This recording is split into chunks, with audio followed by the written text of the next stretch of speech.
우리가 2018년에 영주권을 받았지. 네. 2018년 겨울.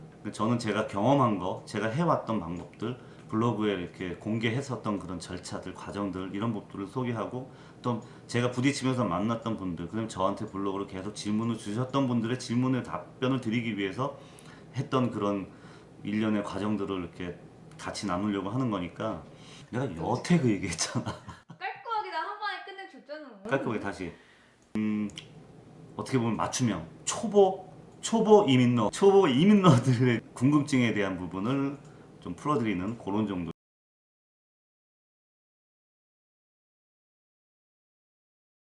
2018년 11월에 영주권을 받았습니다.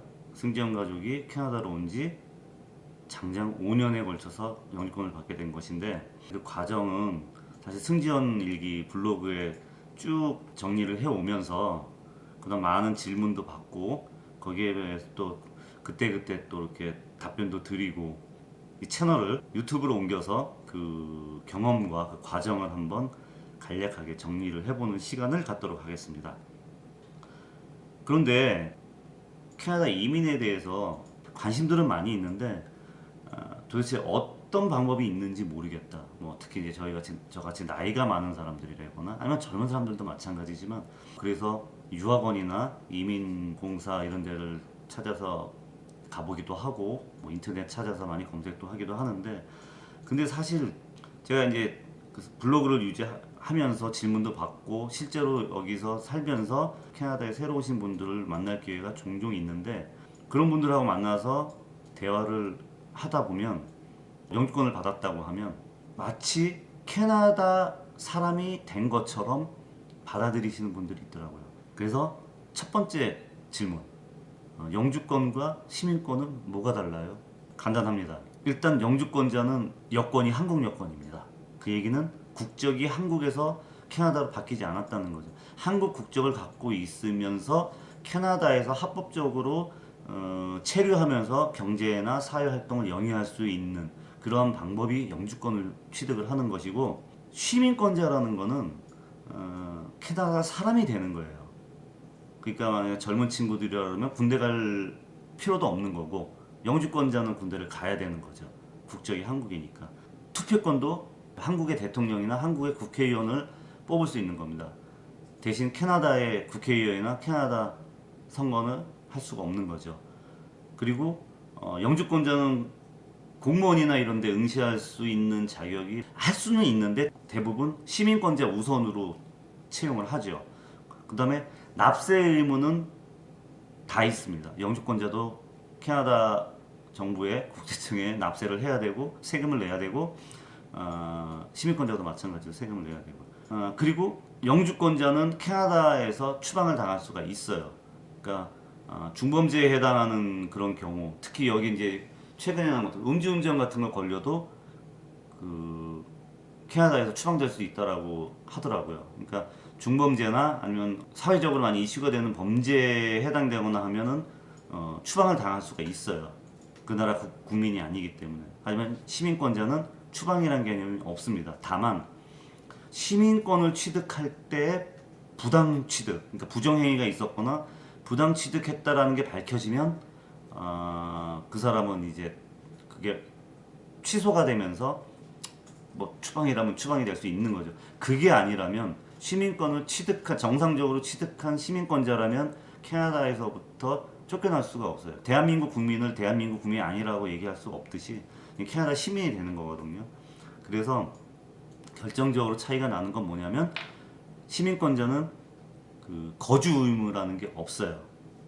영주권자는 5년에 한 번씩 그 자격을 갱신을 해야 됩니다. 그래서 5년에 한 번씩 갱신을 해야 되는데 그 중에 5년 중에 2년 이상을 캐나다에서 거주를 해야 돼요. 정당한 사유 없이 그 2년 이상 캐나다에 있지 않으면 영주권 자격이 박탈 아니에요? 영주권 자격이 박탈이 아니라 그렇지 연장이 안 되는 거지. 더 이상 연장이 안 되는 그런 그 겨적 사유에 해당이 되는 거지. 그래서 사실은 영주권이라고 하는 거는 5년짜리 워킹 비자라고 봐도 사실은 가능하다는 겁니다. 그래서 5년마다 한 번씩 갱신해야 하는 워킹 비자, 이 정도로 생각하면 될 것 같아요. 그 외에 시민권자와 영주권자의 차이는 거의 없습니다. 내 견해는요. 영주권자는 투표 못하는 캐나다 여권 없는 그냥 캐나다인인 거예요. 내 견해는 그래요. 내가 여태 그 얘기했잖아. 깔끔하게 나 한 번에 끝내줬잖아. 깔끔하게 다시. 내가 2년 동안 살았던 경우에는 자, 지원이가 2년 동안 영주권자로 살았던 경험에 의하면 투표 못하고 캐나다 여권 없는 캐나다 여권 없는 캐나다인인 거예요. 캐나다인. 응. 그렇게 봐준다고 사람들이. 예, 지원이는 그렇답니다. 뭐 같은 얘기인데 이게 이제 정체성의 차이인 거죠. 저 같은 경우는 나는 한국인이다라는. 한국인의 생각 남이 봐주는 뭐 알았어. 그거에서. 지원이 얘기는 여기 캐나다 사람들은 영주권을 갖고 있다는 걸로도 그냥 사람들이 반응을 캐나다 사람으로 인정을 해준다는 얘기입니다. 다만 투표 못하고 여권 다른 그렇게 인정을 해준다는 거. 왜냐하면 실제로 세금을 똑같이 내니까. 캐나다에서 가장 중요한 거는 세금을 내느냐 안 내느냐예요.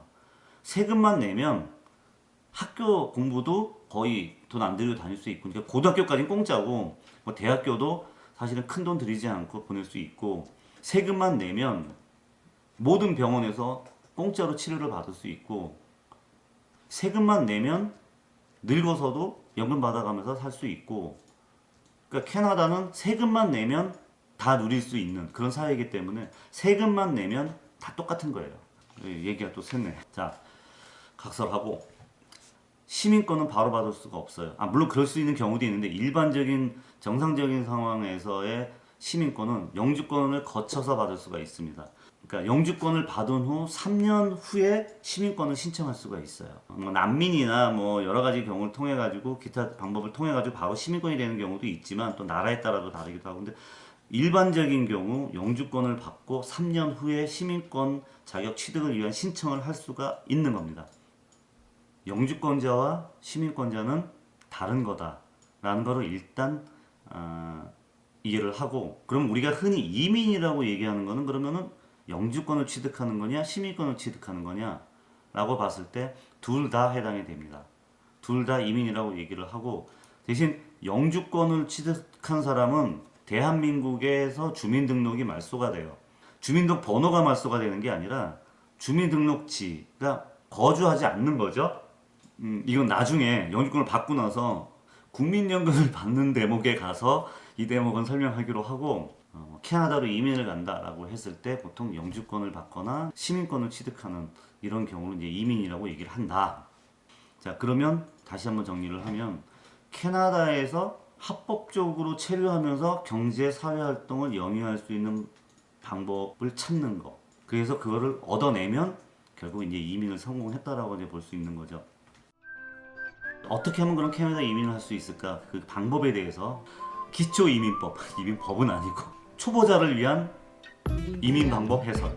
이민은 이거 칠판을 써야 되네요. 그래서 영주권을 부여하는 주체는 연방정부예요.